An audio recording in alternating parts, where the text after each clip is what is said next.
Item ಯಾವುದೇ ಇರಲಿ try ಮಾಡಿ ಆಚಿ ಚಿಕನ್ ಮಸಾಲಾ. ಜಸ್ಟ್ ಬೆಂಗಳೂರಿನ ಪರಿಸ್ಥಿತಿ ಅಲ್ಲ, ತಮಿಳುನಾಡಿನಲ್ಲೂ ಕೂಡ LPG ಸಿಲಿಂಡರ್ಗಾಗಿ ಪರದಾಟ ಮುಂದುವರಿತಾ ಇದೆಯಂತೆ. ಎಷ್ಟು ಮಟ್ಟಿಗೆ ಸಮಸ್ಯೆ ಆಗಿ ತಮಿಳುನಾಡಿನಲ್ಲಿ ಅಂತ ಅಂದ್ರೆ ಆಲ್ರೆಡಿ ಸ್ಟಾಕ್ ಖಾಲಿ ಆಗಿದೆ, ಪೂರೈಕೆ ಆಗ್ತಾ ಇಲ್ಲ, ದಯವಿಟ್ಟು ಆಲ್ಟರ್ನೇಟ್ ವ್ಯವಸ್ಥೆ ಮಾಡಿ ಅಂತ ಸ್ವತಃ ಪ್ರಧಾನಿ ನರೇಂದ್ರ ಮೋದಿ ಅವರಿಗೆ ಪತ್ರ ಬರೆದಿದೆಯಂತೆ ತಮಿಳುನಾಡಿನಲ್ಲೂ ಕೂಡ LPG ಗ್ಯಾಸ್ಗಾಗಿ ಪರದಾಟ. ತಮಿಳುನಾಡಿನಲ್ಲಿ ಈಗಾಗಲೇ ಸಿಲಿಂಡರ್ಗಳು ಸಿಗ್ತಾ ಇಲ್ಲ, ನೋ ಸ್ಟಾಕ್ ಬೋರ್ಡ್.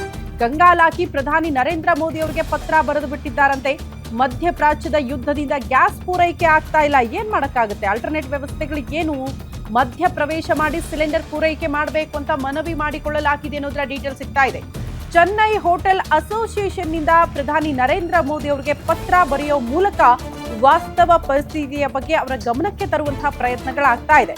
ಎನಿವೆ, ಮಧ್ಯಪ್ರಾಚ್ಯದಲ್ಲಿ ಎಲ್ಲಿ ತನಕ ಯುದ್ಧ ನಿಲ್ಲಲ್ವೋ ಅಲ್ಲಿ ತನಕ ಕೂಡ ಈ ಸಮಸ್ಯೆ ಇದ್ದೇ ಇರುತ್ತೆ ಅಂತ ಹಂಗಾಗಿ ಹೇಳ್ತಾ ಇರೋದು. ಜಸ್ಟ್ 3 ರಾಷ್ಟ್ರಗಳಿಗೆ ಸೀಮಿತ ಆಗ್ಲಿಲ್ಲ ಈ ಯುದ್ಧ, ಹಲವು ರಾಷ್ಟ್ರಗಳಿಗೆ ಬೇರೆ ಬೇರೆ ರೀತಿಯ ಸಮಸ್ಯೆಗಳಾಗುತ್ತೆ. ಪ್ರಮುಖವಾಗಿ ತೈಲ ಘಟಕಗಳು, ಅದ್ರ ಮೇಲೆ ದಾಳಿ ಆದ್ರೆ ಖಂಡಿತ ಇರಾನ್ ಕೂಡ ಚೇತರಿಸ್ಕೊಳ್ಳೋದು ಸ್ವಲ್ಪ ಕಷ್ಟನೇ. ಸೊ ಅಲ್ಲಿಂದ ನೋಡಿ, ಭಾರತ ಸೇರಿದಂತೆ ಹಲವು ದೇಶಗಳಿಗೆ ತೈಲದ ಪೂರೈಕೆಯಲ್ಲೂ ಕೂಡ ಸಮಸ್ಯೆಗಳಾಗ್ತಾ ಇದೆ.